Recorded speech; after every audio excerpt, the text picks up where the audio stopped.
तो दोस्तों वेलकम है आप लोग का गेन ऑफ द गॉड की बिल्कुल एक और न्यू वीडियो में। तो दोस्तों जैसा कि आप लोगों ने पिछली वीडियो के अंदर देख लिया था, आखिरकार ना जो युनची होता है वो ना फोनिफ गॉड की स्पीड से ही मिल जाता है। यहाँ पर ना जो फोनिफ गॉड की जो स्पीड होती है वो युनची को बताते हैं कि युनची की सारी कल्टीवेशन ना डिस्ट्रॉय हो चुकी है। अब युनची कभी भी कल्टीवेट नहीं कर सकता। यहाँ तक कि अगर युनची के पास कोई भी कीमती ट्रेजर भी आ जाए ना, वो फिर भी कल्टीवेट नहीं कर पाएगा, क्योंकि जो हीरोटिक गॉड की जो वेन्स है ना वो बिल्कुल सूख चुकी है और वो बिल्कुल भी इस टाइम काम नहीं कर रही। और हीरोटिक गॉड की जो वेन है उसको ना कोई भी तरह की टेक्निक या कोई भी तरह की पावर ना एक्टिवेट नहीं कर सकती, सिवाय हीरोटिक गॉड के या फिर ना एंसेस्टर क्रिएशन गॉड की खुद की पावर के। और इस टाइम ना दोनों नहीं है। इस तरफ ना हीरोटिक गॉड की पावर ना हीरोटिक गॉड के बगैर एक्टिवेट हो ही नहीं सकती, क्योंकि युनची को ना अपनी कल्टीवेशन अगर वापस लानी है ना, तो उसके लिए युनची को ना हीरोटिक गॉड का ना कहीं से ओरा चाहिए होगा या फिर ना एक ना ब्लड का ड्रॉप चाहिए होगा। इस वजह से ये दोनों चीजें ना इस टाइम युनची को बिल्कुल भी नहीं मिल पा रही, क्योंकि मरने से पहले ना हीरोटिक गॉड ने ना अपनी सारी की सारी पावर ना एक ही ब्लड के ड्रॉप के अंदर ना इकट्ठी कर ली थी। और वो जो ब्लड का ड्रॉप है उसको युनची ने पहले ही एब्जॉर्ब कर लिया था। इसके बाद ना जो फोनिफ गॉड की स्पिरिट होती है वो ना युनची को कहती है कि अब तुम जाओ अपनी जो लाइफ उसको आराम से काटो। और ये कहने के बाद ना वहां से ना फोनिफ गॉड की स्पिरिट गायब हो जाती है। तो दोस्तों यहीं से हमारे पार्ट की शुरुआत होती है। जैसे ही हमारे पार्ट की शुरुआत होती है, हम लोग ना युनची को देखते हैं जो ना एक पत्थर के ऊपर बैठा होता है। और इस टाइम ना जो युनची होता है वो कहता है कि इस सब के बाद मुझे मिला क्या। कहता है कि मेरी सारी कल्टीवेशन डिस्ट्रॉय हो चुकी है। कहता है कि मुझे शायद इतनी ज्यादा कल्टीवेशन करनी नहीं थी। कहता है कि मगर इस टाइम मेरा सबसे बड़ा दुख यही है कि मैं जैस्मीन को नहीं बचा पाया या फिर उसके साथ मर तक नहीं पाया। और दोस्तों फिर अपना जो युनची होता है वो ना अपनी पिछली सारी लाइफ को ना याद करने लग जाता है, बिल्कुल शुरुआत से, जब ना वो ना पहली बार ना वैक्यून्यू को देखता है और किस तरीके से जो युनची होता है वो ना वैक्यून्यू से मैच जीतता है। इसके बाद ना जो युनची होता है वो हल्का करके किस तरीके से पावरफुल होता है, यहाँ तक कि जो युनची होता है वो ना फोनिक्स एम्पायर को भी डिस्ट्रॉय करके रख देता है। और ब्लू पोल स्टार का सबसे ज्यादा जो पावरफुल क्लैन होता है और उसका जो सबसे ज्यादा पावरफुल बंदा होता है, उसको ना उसकी फुल फॉर्म के अंदर, यानी वो ना जब ना डिवाइन ओरिजिन रिलम लेवल पे आ जाता है ना, उसके अंदर ना युनची को आराम से हरा देते हैं पकड़ के। इसके बाद जब युनची ना गोल्ड ड्रिलर में जाता है और किस तरीके से अपनी जो टीचर मूव वाइन है उससे मिलता है, और फिर जो मूव वाइन होती है वो युनची को ना अच्छे तरीके से ट्रेन करती है। इसके बाद ना जो युनची होता है वो ना गॉड कॉन्फ्रेंस के अंदर भी जाता है, जहाँ पर ना युनची ना पहली बार ना हेवनली टर्बुलेशन को ना अपने ऊपर समन करता है। और उसके बाद फिर युनची ना पूरे के पूरे गॉड ड्रीम का गॉड चाइल्ड बन जाता है, जिसके ऊपर सबको यकीन होता है कि आगे चल के जो युनची होगा वो ना गॉड बनेगा। और उससे एक ना जो युनची होता है वो ना अपनी सारी फैमिली को भी याद कर रहा होता है। और उससे एक ना जो युनची होता है वो कहता है कि लेकिन अब ना मैं ना बिल्कुल ना फारिग हो चुका हूँ, मेरे पास इस टाइम कोई भी कल्टीवेशन नहीं है, यहाँ तक कि मैं ना एक नॉर्मल इंसान बन चुका हूँ।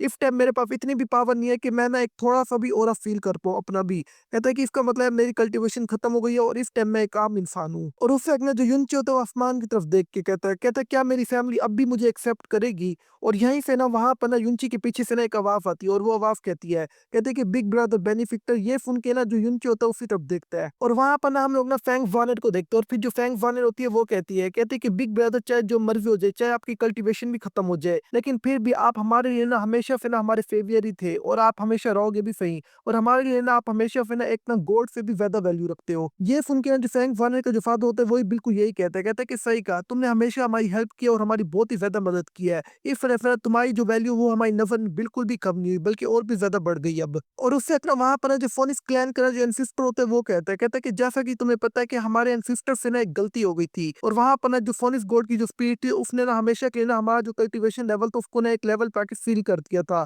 उस लेवल से ऊपर हम बिल्कुल भी नहीं जा सकते थे। कहते हैं कि और हमें ये भी पता था कि हमारे एंसिस्टर बहुत ही ज्यादा पावरफुल हुआ करते थे। कहते हैं कि मगर फिर भी इतने पावरफुल नहीं थे जितने तुम हुआ करते थे अभी थोड़े अरसे पहले, जब ना तुम्हारी कल्टीवेशन डिस्ट्रॉय नहीं हुई थी। कहते हैं कि मगर फिर भी तुम ना इतनी ज्यादा ऊपर के जो लेवल है उससे एकदम नीचे आए हो और बिल्कुल एक नॉर्मल इंसान बन गए हो। मगर फिर भी अब तक तुमने अपने आप को बहुत ही ज्यादा अच्छे से संभाला हुआ है। तो कहते हैं कि ये भी एक बहुत ही ज्यादा बड़ी चीज है जिसको अगर हम लोग समझना चाहें। कहते हैं कि हमारे जिन एंसेस्टर ने गलती की थी और जिनकी वजह से ना हमारे पूरे के पूरे क्लैन के लेवल के ऊपर सील लग गई थी, कहते हैं कि उनको ना हमेशा रिग्रेट होता रहता था और वो हमेशा अपने आप को बुरा भला कहते रहते थे। और कहता है कि उनकी ना जो पूरी की पूरी लाइफ है वो बहुत ही ज्यादा दुख के अंदर गुजरी है। कहता है कि मगर इसका कोई भी फायदा नहीं हुआ, उल्टा जो उनके साथ रहते थे ना, जो उनके रिलेटिव्स थे, वो उल्टा और भी ज्यादा दुख में आ गए। कहते हैं कि इस वजह से मुझे नहीं लगता कि तुम इस टाइप के बंदे होगे, तुम्हें अपने रिलेटिव्स की बहुत ही ज्यादा परवाह है। अगर वो लोग ना तुम्हें ऐसे उदास होते हुए देखेंगे और हमेशा रिग्रेट पे देखेंगे, तब वो भी ऑटोमेटिकली उदास हो जाएंगे। तो दोस्तों यही से ना हमारा जो सीन होता है वो ना ड्रैगन गोल्डियम पे ना शिफ्ट हो जाता है, जहाँ पर ना हम लोग ना फॉरबिडन लैंड ऑफ संसारा को देखते हैं,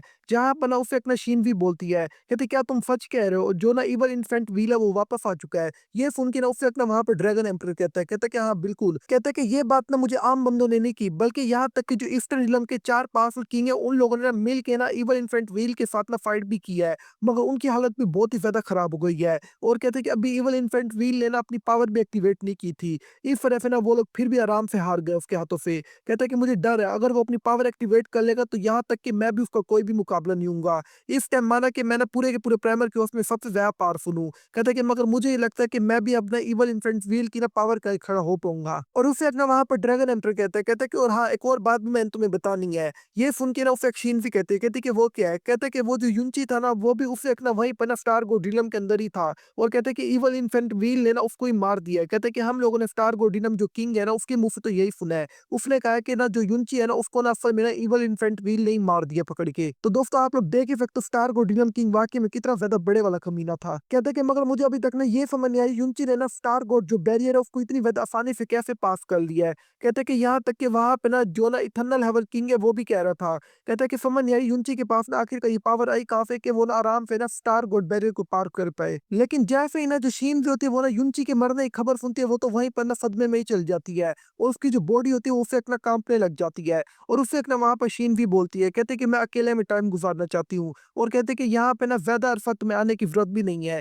कहते क्योंकि मैं ना बिल्कुल अब कल्टीवेशन के अंदर जा रही हूँ, तो तुम्हें मेरे पास आने की अब कोई भी ज़रूरत नहीं है। उससे एक ना वहाँ पर ना जो ड्रैगन एम्परर होते हैं वो ना कुछ कहना चाहता है, लेकिन उससे एक ना जो शिनज़े होती है वो कहते हैं कि अब तुम यहाँ से जा सकते हो। तो जो ड्रैगन एम्परर होता है वो और कुछ भी नहीं कहता और उससे एक ना वहाँ से चला जाता है। जैसे ही ड्रैगन एम्परर वहाँ से जाता है ना, उससे एक ना जो शिनज़े होती है वो उदास होते हुए कहती है। कहते हैं कि युनची हम शायद बहुत ही ज़्यादा थोड़े टाइम के लिए मिले थे। कहते हैं कि और वो जो टाइम था मेरे लिए बहुत ही ज़्यादा अच्छा था। कहते हैं कि मगर तुम मुझे छोड़ के चले गए हो और कहते हैं कि अब शायद तुम कभी वापस ना आ पाओ। और उससे एक ना वहाँ पर ना जो ना शिनज़े होती है वो कहती है, कहते हैं कि मुझे आज भी लगता है जो ह्यूमन्स है इनकी जो फीलिंग्स है वो बहुत ही ज़्यादा अजीब होती है। जो युनची है उस लड़की की खातिर अपनी जान को भी देने को तैयार हो गया है और वो जो लड़की है उसने इविल इन्फेंट व्हील को ओपन कर लिया है। तो कहती है कि मुझे समझ नहीं आ रहा आखिरकार इनका रिलेशनशिप क्या है? और उससे एक ना वहाँ पर शिनज़ी कहती है कि शायद इसका और युनची का रिलेशनशिप वही है जो मेरा और युनची का है। लेकिन उससे एक ना जो शिनज़ी होती है उसको ना अचानक से ना अपनी बॉडी के अंदर कुछ फील होने लग जाता है। ये देखकर उससे एक ना शिनज़ी कहती है कि नहीं 1 मिनट रुको। और उससे एक ना शिनज़ी कहती है कि नहीं वो अभी तक नहीं मरा, वो अब भी ज़िंदा है। और उससे एक ना शिनज़ी ना हल्का-सा युनची का नाम लेती है और फिर शिनज़ी कहती है कि शायद अभी हमारी कहानी खत्म नहीं हुई। उससे एक ना वहाँ पर ना हमारा जो सीन होता है वो ना शिफ्ट हो जाता है और हम लोग ना युनची को देखते हैं। और फिर जो युनची होता है वो कहते हैं कि वैसे तो मैं यहाँ पर ना पहले भी आ चुका हूँ। कहते हैं कि मगर पहले ना मैंने ये जो बैरियर है ना इसके अंदर से ना सारा जो जंगल है और बाकी की जो चीज़ें उसको सही से नहीं देखा। यहाँ तक कि जो फोनिक्स ट्राइब है इसको भी सही से नहीं देखा। तो कहते हैं क्या तुम मुझे फोनिक्स ट्राइब को घुमा सकती हो? ये सुन के ना उसे एक ना जो फैंग वानर होते हैं वो ना युनची को घुमाने के लिए तैयार हो जाती है। तो दोस्तों इस टाइम में जो फैंग वानर होती है वो ना युनची को लेकर उड़ जाती है। और इस टाइम आप हैरान हो रहे होगे कि युनची आखिरकार उड़ कैसे पा रहा है? इसके पास तो कोई ऑरा और कोई पावर भी नहीं है। तो दोस्तों असल में ना युनची नहीं उड़ा, बल्कि जो फैंग वानर है ना वो ना युनची को ना अपनी पावर की हेल्प से ना उड़ा रही है। और उसे एक ना वहाँ पर ना फैंग वानर कहती है कि बिग ब्रदर जब से ना आपने यहाँ से गए हो, आपके कहने पे ना जो ना फोनिक्स गॉड की स्पिरिट है उन्होंने ना अपना जो कर्स है वो हमारे ऊपर से उठा लिया है। कहते हैं कि मगर इसके अलावा ना उन्होंने ना हमारा जो बैरियर है ना उसकी जो रेंज है उसको और भी ज़्यादा बढ़ा दिया है। कहते हैं कि इस वजह से ना यहाँ पर ना बहुत सा जो इलाका है वो हमारे बैरियर के अंदर आ गया है। कहते हैं कि मगर फिर भी जो कुछ छोटे लेवल की जो बीस्ट है ना वो भी इस बैरियर के अंदर है। कहते हैं कि मगर वो कोई बड़ा खतरा नहीं है, हम उनको आराम से हैंडल कर सकते हैं। कहते हैं कि जैसे ही आप यहाँ से गए थे ना तो कहते हैं कि पीछे फोनिक्स एम्पायर ने ना हम पे अटैक किया था। कहते हैं कि लेकिन फिर मैंने सुना था खबरों में कि आपने ना असल में ना जो फोनिक्स एम्पायर है उसको हरा दिया है और आपने ना जो कैंग फैंग किंगडम है ना इसको बचा लिया था। कहते हैं और इस बैरियर के अंदर ना हम लोग भी बिल्कुल ना सेफ थे। कहते हैं क्योंकि फोनिक्स एम्पायर का कोई भी जो बंदा है ना वो ना इस बैरियर के अंदर नहीं आ पाया था। तो दोस्तों असल में ना यहाँ पर ना जो फैंग वानर है ये तब की स्टोरी बता रही है जब ना युनची ना इल्यूजन डिमरिलम के अंदर गया था। तो जो पीछे फोनिक्स एम्पायर है ना उसने ना पूरे के पूरे ना जो कैंगयून का जो किंगडम है ना उसके ऊपर अटैक करके जाहिर सी बात है कैंगयून को भी जख्मी कर दिया था। लेकिन जो युनची होता है वो ना एंड टाइम पे ना हीरो वाली एंट्री मार लेता है। तो इस टाइम ने जो फैंग वानर है वो ना उसी बारे में ही बात करी है। लेकिन उस वक्त अचानक से ना वहां पर ना जो एक बीस्ट होता है वो ना सीधा ना उनके ऊपर अटैक कर देता है। ये देखकर ना उस वक्त ना फैंग वानर ना उसी बीस्ट को पकड़ के वहीं पे लुढ़का देती है। ये देखकर उस वक्त ना जो युनची होता है वो कहते हैं कि ऐसा कैसे हो सकता है? ये जो बीस्ट है ये एकदम पागल वाला बिहेवियर क्यों कर रहे हैं और एक एकदम हर किसी पे क्यों अटैक कर रहे हैं? ये सुन के ना उस वक्त ना वहां पर ना जो फैंग वानर होती है वो कहते हैं कि बिग ब्रदर बिल्कुल सही कर, जब से आप ऊपर वाले गोल्ड रिलम में गए हो ना तब से ना हर तरफ ना ये जो बीस्ट है बहुत ही ज्यादा अलग बर्ताव कर रहे हैं। यहाँ तक कि इन लोगों ने कैंग फैंग किंगडम पे ना कई दफा अटैक किया है और इसके अलावा ना ये ना पूरे के पूरे जितने भी जो ह्यूमंस के लोग हैं ना उन सब पे अटैक कर रहे हैं। कहते हैं कि पहले इनका बिहेवियर ऐसा नहीं था, पता नहीं अब इनको क्या हुआ है। ये हमेशा बहुत ही ज्यादा गुस्से में रहते हैं और हर वक्त ना हर किसी पे अटैक करते रहते हैं। कहते हैं खास तौर पे ह्यूमंस पे। कहते हैं कि शायद किसी तरह की जो पावर है ना उसकी वजह से ये सब कुछ कर रहे हैं, मगर हमें इस बारे में कुछ भी नहीं पता। कहते हैं अब तो ये ना एक ना बहुत ही वह बड़ी-बड़ी जो वेव्स है उनको बना के अटैक करते हैं, यानी एक बहुत ही वह बड़े-बड़े ग्रुप्स के अंदर आके अटैक करते हैं। कहते हैं कि और उस ग्रुप के अंदर ना हर तरह के बीस्ट होते हैं और उससे एक ना जब ना युनची ना ऊपर से उड़ता हुआ जा रहा होता है ना, उससे एक ना वहाँ पर जो युनची होता है नीचे बैम्बू फॉरेस्ट के अंदर ना एक ना हट दिखता है। उससे एक ना वहाँ पर जो युनची होता है वो ना नीचे उतर आता है। ये देख कर ना उससे एक ना वहाँ पर ना जो फैंग वानर होती है वो युनची को रोकने लग जाती है और वो कहती है, कहते हैं कि इस हट के बिल्कुल भी पास ना जाना। कहते हैं कि यहाँ पे ना कुछ लोग रहते हैं और कहते हैं कि वो जो लोग हैं वो हमारे कबीले के नहीं, वो बाहर से आए थे। ये सुन के उससे युनची शॉक होते हुए कहते हैं कि ऐसा कैसे हो सकता है? ये फोनिक्स बैरियर के अंदर ऐसे कैसे आ गए हैं? कहते हैं कि फोनिक्स बैरियर के अंदर वही लोग आ सकते हैं जिनके पास ना एक ना पावरफुल और एक बहुत ही ज्यादा ना स्ट्रॉन्ग किस्म की ना फोनिक्स बोर्ड की ब्लड लाइन हो। और कहते हैं कि ये शायद मेरे पास है या फिर ना फैंग वुनर के पास है। कहते हैं कि और इसके अलावा ऐसा किसी के पास भी नहीं है, या फिर ना जो फोनिक्स ट्राइब के लोग हैं सिर्फ उनको ही अंदर आने की इजाजत है। कहते हैं कि मगर बाहर के जो बाकी के लोग हैं वो ऐसे कैसे आ सकते हैं फोनिक्स ट्राइब के अंदर? वो जो बैरियर वो अब भी मौजूद है और फिर भी ये लोग आ गए हैं। ये सुन के ना उससे अपना फैंग वानर कहती है, कहती है यहाँ तक कि ये बात हम लोगों को भी नहीं पता, यहाँ तक कि हमारे कबीले में भी किसी को नहीं पता और मेरे फादर और मुझे भी नहीं पता कि ये लोग ना आखिरकार बैरियर के अंदर एंटर कैसे हुए हैं। कहते हैं कि मगर वो जो भी लोग हैं ना वो ना बहुत ही ज्यादा अजीब है और कहते हैं कि हम लोगों ने उनको तंग करने की कोशिश भी नहीं की और कहते हैं कि वो भी हम लोगों के साथ तक कोई भी कम्युनिकेट नहीं करते, वो फिर इसी बैम्बू हट के अंदर चुपचाप रहते हैं। और उससे अपना वहां पर जो फैंग वाले होती है वो कहती है कि मगर इनमें से ना एक सबसे ज्यादा छोटी वाली जो है ना वो ना बहुत ही ज्यादा अजीब है और बहुत ही ज्यादा खतरनाक भी है। कहते हैं कि उसको यहाँ तक कि हम पूरे फोनिक्स ट्राइब के लोग ना लिटिल मॉन्स्टर कह के बुलाते हैं। ये सुन के उससे अपना यूंची कहता है कि ये जो टाइटल है ये तो मुझे भी कई दफा मिला है। कहते हैं कि लेकिन मेरे अलावा मुझे याद नहीं कि ये किसी और कोई मिला हो। ऐसा कौन है जिसको भी लिटिल मॉन्स्टर का टाइटल मिला है? कहते हैं कि जरूर इसकी कल्टीवेशन की स्पीड बहुत अच्छी होगी। लेकिन उस वक्त ना वहां पर ना जो बैम्बू हाउस होता है उसका दरवाजा खुलता है और उस वक्त ना वहां से ना एक छोटी बच्ची निकल के बाहर आ जाती है और उस वक्त ना वहां पर ना वो छोटी बच्ची ना युंची को धमकाते हुए कहती है कि मिस्टर देख लो, मैं तुम्हें बार बार वार्न कर रही हूँ, यहाँ से चुपचाप चले जाओ और हमें तंग ना करो। ये देख कर ना जो युंची होते हैं वो कहते हैं क्या ये वही लिटिल मॉन्स्टर है जिसके बारे में तुम बात कर रही हो? और उस वक्त वहां पर ना वो छोटी बच्ची कहती है कि तुम लिटिल मॉन्स्टर किसको कह के बुला रहे हो? ये सुन के ना उस वक्त ना जो युंची होते हैं वो कहते हैं कि लिटिल गर्ल, मैं तुम्हें तो बिल्कुल भी लिटिल मॉन्स्टर कह के नहीं बुला रहा, तुम तो एक बहुत ही ज्यादा प्यारी और क्यूट लड़की हो। और उस वक्त ना युंची बोलता है, कहता है कि छोटी बच्ची क्या तुम मुझे अपना नाम बता सकती हो? ये सुन के ना उस वक्त ना वो जो छोटी बच्ची होती है वो अपना नाम बताती है, कहते हैं कि मेरा नाम यून वोक्फीन है। और फिर वो कहते हैं कि तुम हो कौन और तुम यहाँ पर क्या कर रहे हो? क्या तुम्हें नहीं पता कि ये जो इलाका है ये मेरा और मेरी मदर का है और यहाँ पे कोई भी नहीं आता? जैसे यूनचिफ का नाम सुनता है युनची बहुत ही वह शौक हो जाता है, कहता है क्या युन? और उससे एक ना जो युनची होता है वो कहते हैं मुझे पता ही था कि युन नाम के और भी कई सारी जो फैमिलीज है वो यहाँ पे एग्जिस्ट करती है। कहता है कि मुझे तो लगा कि ना सिर्फ मेरी फैमिली यून है। कहता है और यहाँ तक कि मुझे लगा कि मेरी जो फैमिली है वो ना सिर्फ ना यूशी डीमर इलम के अंदर भी है। कहता है कि बहुत ही ज्यादा अजीब बात है कि यहाँ पे ना और ऐसी फैमिली भी है जिसका नाम ना यून है। लेकिन उस वक्त ना जो युनची होता है वो कहता है कि लेकिन यून वोक्फिन, कहता है कि ये जो वोक्फिन नाम है ये बहुत ही ज्यादा अजीब है और शायद मैंने कहीं सुना सुना लगता है। और फिर युनची कहता है क्या तुम्हें ये जो नाम है क्या तुम्हारी मदर ने दिया है? ये सुन के उस वक्त यून वोक्फिन कहती है कि हाँ बिल्कुल, ये नाम ना मुझे मेरी मदर ने दिया है। कहती है कि मेरी मदर कहती है कि इस दुनिया में ना हर किसी के पास ना डिजायर्स होते हैं और कहते हैं कि जिसके पास डिजायर्स होते हैं वो जरूर कहीं ना कहीं जाके गिर जाता है। कहते हैं कि इस वजह से अगर किसी के पास ना कोई भी डिजायर्स नहीं है ना तो वो कभी भी नहीं गिरेगा किसी चीज में भी। और उससे वहां पे ना यून वोक्सिन ना अपने नाम का मतलब समझाने लग जाती है। कहते हैं कि जिसके पास दिल नहीं होता उसके अंदर कोई भी डिजायर्स नहीं होते और कहते हैं कि जिसके अंदर डिजायर्स नहीं होते उसको कभी भी ना कोई भी सैडनेस फील नहीं होती और कहते हैं कि जिसको कोई भी सैडनेस फील नहीं होती ना उसके अंदर कभी भी किसी चीज का रिग्रेट नहीं आता। अब ये सुन के ना उससे एक ना जो युनची होता है बच्ची को भी नहीं छोड़ता और उसका भी मजाक उड़ाने लग जाता है और वो कहता है कि बच्ची क्या तुम्हें इस नाम का मतलब ही पता है? कहता है कि ये जो बातें ये तुम्हारे करने की नहीं है, तुम्हारी एज के हिसाब से बहुत ज्यादा है। अब ये सुन के ना उस वक्त ना यून वोक्सिन को गुस्सा आ जाता है और वो कहती है कि हाँ मुझे पता है इसका मतलब क्या है। कहती है कि लेकिन मैं तुम्हें क्यों बताऊं? कहते हैं कि जल्दी करो यहाँ से निकल जाओ। और उससे अपना वहां पर जो यून वोक्सिन होती है वो ना सीधे युनची पे अटैक करने के लिए आगे बढ़ जाती है और वो कहती है कि अगर तुम यहाँ से नहीं कहना तो तुम्हारे साथ अच्छा सलूक नहीं करूंगी मैं। अब ये देख कर ना उससे एक ना जो फैंग वानर होती है वो ना उनके बीच में आ जाती है और उससे एक ना जो यून वोक्सिन का जो अटैक होता है उसको रोकने की कोशिश कर रही होती है। लेकिन जो यून वोक्सिन का अटैक होता है वाकई में बहुत ही ज्यादा स्ट्रोंग होता है। यहाँ तक कि जो फैंग वानर होती है वो ही पीछे चल जाती है और जो युनची होता है वो भी उस शॉक वेव से जरा सा टकरा जाता है, यानी वो जो अटैक का जो ओरा होता है ना उससे टकरा जाता है और जो युनची होता है वो ना दूर उड़ के जाए गिरता है। और इस टाइम ना युनची की ना हालत बहुत ही ज्यादा खराब हो जाती है सिर्फ उनके अटैक के ओरे से ही। और उससे अपना वहां पर जल्दी से ना फैंग वानर ना युनची के पास चल जाती है और उससे अपना वहां पर वो कहती है कि बिग ब्रदर क्या आप ठीक तो हो? अब ये देख कर यून वोक्सिन बहुत ही ज्यादा डर जाती है और वो कहती है कि तुम इतने ज्यादा कमजोर कैसे हो सकते हो? कहते कि मैं तुम्हें चोट बिल्कुल भी नहीं पहुंचाना चाहती थी, मेरा असल में ये मकसद बिल्कुल भी नहीं था। कहते कि और वैसे भी तुम्हें किसने कहा है कि तुम ना यहाँ पर ना हमारे घर के पास आओ? और उससे अपना वहां पर जो यून वोक्सिन होती है वो ना युनची से ना ना माफी मांगने लग जाती है। ये देखकर ना युनची कोई भी जवाब नहीं देता और उसे अपना जो युनची होता है वो युन वोक्सविन के पास जाता है और फिर युनची कहता है कि युन वोक्सविन क्या तुम मुझे ना अपनी एज बता सकती हो? कहते हैं कि इस एज के अंदर जो अटैक किया ये बहुत ही ज़्यादा पावरफुल था। ये सुन के ना उसे अपने जो युन वोक्सविन होती है वो अपनी एज बताते हुए कहती है कि मेरी जो एज है वो ना 11 ईयर है। अब ये सुन के उसे अपना युनची को ना हार्ट अटैक का झटका आने लग जाता है और फिर युनची कहता है क्या 11 ईयर? कहता है कि यहाँ तक कि इस एज में मैंने लड़ना तो छोड़ो बल्कि मुझे तो कोई चीज़ पता ही नहीं थी। मैं तो अपनी लिटिल आंट के पीछे छुपता फिरता रहता था हमेशा। और उससे गुंजी कहता है कि बच्ची तुम वाक़ई में एक लिटिल मोफ्र हो। कहता है कि पता नहीं तुम किस ऐसे इंसान की बेटी हो जो खुद इतना ज़्यादा पावरफुल होगा।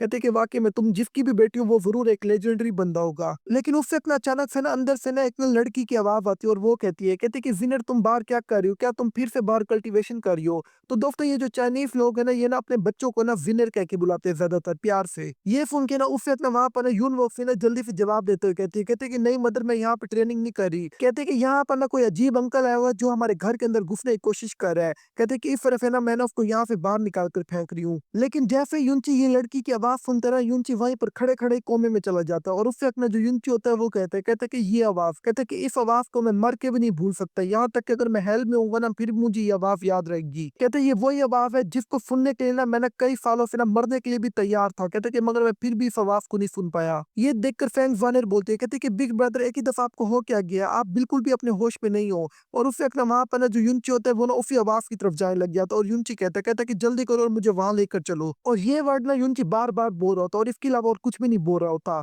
और उससे अपना वहाँ पर ना वो जो युन वोक्सिन होती है वो ना सीधे युनची के सामने आ जाती है और वो कहती है कि तुम आगे नहीं बढ़ सकते। अगर तुमने एक भी कदम और उठाया ना हमारे घर की तरफ, कहते कि मैं तुम्हें इतनी ज़ोर से पंच करूँगी कि तुम उड़ते हुए वापस जाओगे। और कहते कि इस बार तुम्हें बहुत ज़्यादा चोट लग सकती है। लेकिन जो युनची होता है वो बिल्कुल भी नहीं रुक रहा होता और आगे बढ़ रहा होता है और उससे अपने अंदर से वो आवाज़ फिर से आती है और वो आवाज़ कहती है कि विनर आखिरकार तुम किससे बात कर रही हो? कहीं तुम फिर से तो किसी और को तंग नहीं कर रही बाहर? अब फिर से वही आवाज़ सुन के जो युनची होता है वो कहता है कि नहीं ये वही आवाज़ है, ये उसी की आवाज़ है। और ये सुनने के बाद ना युनची आगे बढ़ने लगता है मगर उससे लगता है वहाँ पर युन वोक्सिन ना युनची को फिर से धक्का दे देती है।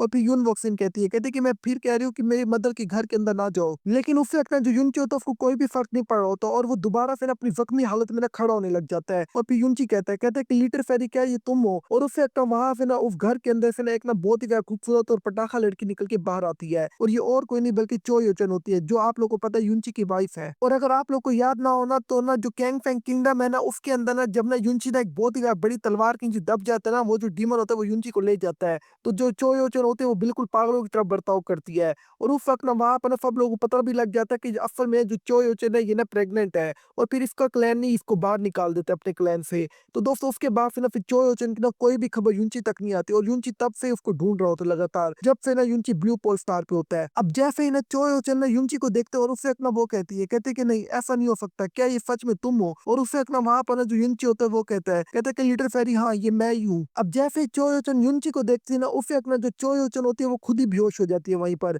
अब ये देखकर ना उससे ना युन वोक्सिन ना सीधा जाके चो योचन को पकड़ लेती है और फिर युन वोक्सिन कहती है कि मदर क्या आप ठीक तो हो? तो दोस्तों यही फिर ना हमारा जो सीन होता है वो ना 5 मिनट बाद पर शिफ्ट होता है जहाँ पर ना हम चो योचन को देखते हैं जो ना दोबारा फिर ना होश में आ जाती है और उससे ना चो योचन कहती है कि युनची क्या ये सच में तुम ही हो ना? कहते कहीं मैं दोबारा से फिर तो तुम्हारे बारे में ख्वाब नहीं देख रही। और उससे ना वहाँ पर चो योचन कहती क्या तुम सच में जिंदा हो? ये सुन के उससे ना जो युनची होता है वो कहते हैं हाँ बिल्कुल मैं जिंदा हूँ। और उससे ना जो चो योचन थी वो ना युनची को ना टच करके देखने लग जाती है। और असल में ना यहाँ पर ना चो योचन और युनची के बीच में थोड़ा बहुत रोमांस होता है। यानी जो चो योचन होती है वो ना युनची की गालों पे हाथ लगा रही होती है और जो युनची होता है उसकी भी गाल पे हाथ लगा रहा होता है। और यहाँ पर ना चो योचन और जो युनची होता है वो ना कई देर तक ना आपस में गले मिलके भी खड़े रहते हैं। मगर ज़ाहिर-सी बात है जो मांगा वाले होते हैं इनको ना नई तस्वीर बनाने में बहुत ही ज़्यादा इश्यू होता है। इस वजह से ना ये ना ज़्यादा तस्वीरें नहीं बना पाते बेचारे क्योंकि इसपे ज़ाहिर-सी बात है मेहनत होती है और फिर चैप्टर में ना लेट हो जाती है नए चैप्टर आने में। क्योंकि असल में ना मैंने नॉवल पढ़ा हुआ है और जब भी ना मांगा वाले ना कोई सीन को शिफ्ट करते हैं या फिर ना उसको थोड़ा बहुत कट करते हैं ना मुझे पहले ही पता लग जाता है। और उससे लगता है वहाँ पर यून वोक्सिन कहती है कि मदर क्या आप इस बूढ़े बंदे को जानती हो? तो दोस्तों इस टाइम ये अपने ही बाप को बुड्ढा कह रही है बल्कि युनची अच्छा खासा हैंडसम है और इसकी मदर से ना कई ज़्यादा एज में छोटा भी है। क्योंकि जब ना आज से ना 11 ईयर पहले ना जो चो योचन थी उसकी जो एज थी वो ना 48 या 49 के पास थी। लेकिन उस वक़्त ना युनची की जो एज थी वो 15 साल थी या फिर 16 साल थी। और जब इनके बीच में ये सब कुछ कांड हुआ था तो उस वक़्त ना जो युनची था उसकी जो एज थी वो तो बहुत ही ज़्यादा कम थी यानी 16 साल थी या 15 साल थी कंफर्म नहीं याद मुझे। और फिर यून मोफिन कहते कि मदर क्या आप इस ओल्ड मैन को जानती हो? ये सुन के ना उस वक़्त ना वहाँ पर ना जो चो योचन होती है वो कहती है कि विनर तुम हमेशा मुझसे पूछती थी ना अपने फादर के बारे में। कहते कि ये और कोई नहीं बल्कि यही तुम्हारे फादर है। ये सुन के ना उससे एक ना जो युनची होता है वो ना युन वोक्सिन कह के नाम धुराने लग जाता है और इस टाइम ना ज़ाहिर सी बात है आप लोगों को पता चल चुका है कि इसके नाम में युन क्यों आ रहा है, क्योंकि असल में ना ये ना युनची की ही बेटी है। ये सुन के ना उससे एक ना वहाँ पर ना जो युन वोक्सिन होती है वो ना हल्का-सा युनची को ना डैड कह के बुलाती है। अब ये सुन के ना युनची उससे बहुत ही ज़्यादा खुश हो जाता है और उससे एक ना जाके ना युन वोक्सिन को गले लगा लेता है और उससे एक ना वहाँ पर युन वोक्सिन ना रोने लग जाती है और फिर वो कहती है कि मदर हमेशा मुझे कहती थी कि मेरे फादर मर चुके हैं। कहती कि मगर मुझे कभी भी इस बात पे यकीन नहीं आया था। कहती कि मगर मुझे ये भी लगा था कि अब आप ज़िंदा होगे और उसे यून वॉकफिन रोते हुए कहती है कि आपको पता भी है मैंने आपको कितना ज़्यादा मिस किया और मैं आपको हमेशा कितना ज़्यादा याद करती थी। और उसे अपना वहाँ पर ना यूनची ना यून वॉकफिन को गले लगाते हुए कहता है कि वॉकफिन आज के बाद मैं कभी भी तुम्हें अकेला नहीं छोड़ूंगा और आज के बाद मैं कभी भी ना तुम्हें ना डैड की कमी फील होने ही नहीं दूंगा। और उसे अपना यूनची अपने दिल में कहता है कि आखिरकार मुझे मेरी बेटी मिल गई है और कहता है कि आखिरकार मुझे चोयो-चन भी मिल गई है जिसको मैं कई सालों से ढूंढ रहा था। और उसे यूनची कहता है कि अब मैं और भी ज़्यादा जीना चाहता हूँ और कहता है कि मैं हमेशा जीना चाहता हूँ ताकि मैं अपनी वाइफ और अपनी बेटी के साथ ना टाइम स्पेंड कर पाऊँ। तो दोस्तों अगर आप लोग को सही से याद हो जब से युनची को ना पता चला कि उसकी कल्टीवेशन डिस्ट्रॉय हो चुकी है, तब से ना युनची का ना जीने का बिल्कुल भी इरादा नहीं था। यहाँ जो युनची है ना वो ना अपनी जो लाइफ है ना उससे बहुत ही ज़्यादा तंग आया खड़ा था और जो युनची होता है वो बार-बार यही सोचता है, कहता है कि आखिरकार मैं ज़िंदा क्यों बच गया हूँ? मुझे भी कब का मर जाना चाहिए था। लेकिन अब जो युनची है वो ना बिल्कुल पहले जैसा वापस आ गया और अब ना जो युनची है वो अपनी वाइफ और अपनी बेटी के साथ ना टाइम स्पेंड करना चाहता है। क्योंकि युनची ने ना इन सालों के बीच में ना चोयो-चन को बहुत ही ज़्यादा मिस किया है और उसको हमेशा ना इसी बात का रिग्रेट था कि मेरी वजह से ना मेरी बीवी मारी गई है और उस वक़्त ना युनची को ये भी पता था कि जो चोयो-चन है वो ना प्रेग्नेंट है। इस वजह से जो युनची होता है वो ना हमेशा चोयो-चन से रिलेटेड ना अपने आप के अंदर रिग्रेट फ़ील करता था। मगर आज युनची की लाइफ़ बहुत ही ज़्यादा अच्छी हो गई और युनची बहुत ही ज़्यादा खुश है चोयो-चन से मिलके और इसके अलावा उसकी जो बेटी है वो भी बिल्कुल सही सलामत है और बिल्कुल ठीक-ठाक है। और ये सब कुछ ना जो चोयो-चन होती है वो ना साथ से खड़े होकर देख रही होती है और चोयो-चन बहुत ही ज़्यादा खुश हो रही होती है क्योंकि हमेशा से चोयो-चन के दिल में ना यही बात थी, अगर युनची ज़िंदा होता तो क्या वो उसकी और उसकी बेटी की रिस्पॉन्सिबिलिटी लेता? क्योंकि अगर आप लोग को ना पता हो ना युनची की एज बहुत ही ज़्यादा कम है और अब भी युनची की एज बहुत ज़्यादा कम है और युनची इस काबिल नहीं है कि वो ना एक ना रिस्पॉन्सिबिलिटी उठा पाए। मगर अब जब ना चोयो-चन ना युनची को देख रही है ना तो चोयो-चन बहुत ही ज़्यादा खुश है। बल्कि जो युनची है वो ना उनकी रिस्पॉन्सिबिलिटी भी नहीं बल्कि यहाँ तक कि जो युनची है वो उनसे बहुत ही ज़्यादा प्यार करता था और इस बीच में युनची ने उनको ढूँढता भी रह गया था। अगर दोस्तों मैं आप लोग को बिल्कुल सच बात बताऊँ ना मैंने जितने भी नॉवल पढ़े हैं उन सब में से ना जो मुझे सबसे ज़्यादा लॉयल बंदा लगा है ना वो और कोई नहीं बल्कि ये युनची लगा है। आप लोग इसका नॉवल पढ़ो, इसका मांगा पढ़ो। ये बंदा बहुत ही ज़्यादा लॉयल है अपनी बीवियों से और अपनी जो रिस्पॉन्सिबिलिटीज़ है ना यानी अपने जो बच्चे वगैरह हैं उनसे। ये अपनी जो रिस्पॉन्सिबिलिटी है हमेशा पूरी उठाता है और बहुत से ऐसे मैं नॉवेल्स के कैरेक्टर को जानता हूँ और ऐसे कमीने मेन लीड्स को जानता हूँ जो कभी भी अपनी रिस्पॉन्सिबिलिटी नहीं उठाते बल्कि इनसे दूर-दूर भागते हैं। वो कांड तो कर लेते हैं लेकिन एंड में भागते फिर होते हैं। लेकिन ये जो बंदा है ना ये ऐसा बिल्कुल भी नहीं है। इस वजह से ना ये जो बंदा है इसने मेरा दिल जीत लिया वाक़ई में। तो दोस्तों आज की जो वीडियो थी वो ना यहीं तक थी। अगर आप लोग को वीडियो अच्छी लगी है तो जल्दी से इसको लाइक कर दो और अगर अभी तक आप लोगों ने पिछले पार्ट नहीं देखे ना दोस्तों पहले जाके उनको भी देख लो वरना आप लोग को आगे की कोई भी समझ नहीं आने वाली। और इसके अलावा मैं Hera with the thumbnail female demon F के ना बिल्कुल जो न्यू एपिसोड एक्सप्लेन की हुई है ना उसका जो लिंक है उसको ही मैं इसी वीडियो के एंड स्क्रीन पे लगा दूँगा। यहाँ तक कि उसकी जो फर्स्ट एपिसोड है उसका लिंक ही लगा दूँगा। आप लोग उसको भी यहाँ से देखना स्टार्ट करो और आप लोग को बहुत ज़्यादा मज़ा आएगा। और यकीन मानो आप लोग ना मिनटों में ना पूरी की पूरी सीरीज़ कंप्लीट कर लोगे और आप लोगों को पता ही नहीं चलेगा। वैसे ये अभी भी कंटिन्यू है क्योंकि मैं अभी भी इसको एक्सप्लेन कर रहा हूँ। तो दोस्तों मैं मिलता हूँ आप लोगों से बिल्कुल एक और न्यू वीडियो में तब तक के लिए आप लोग अपना अच्छे से ख़्याल रखना।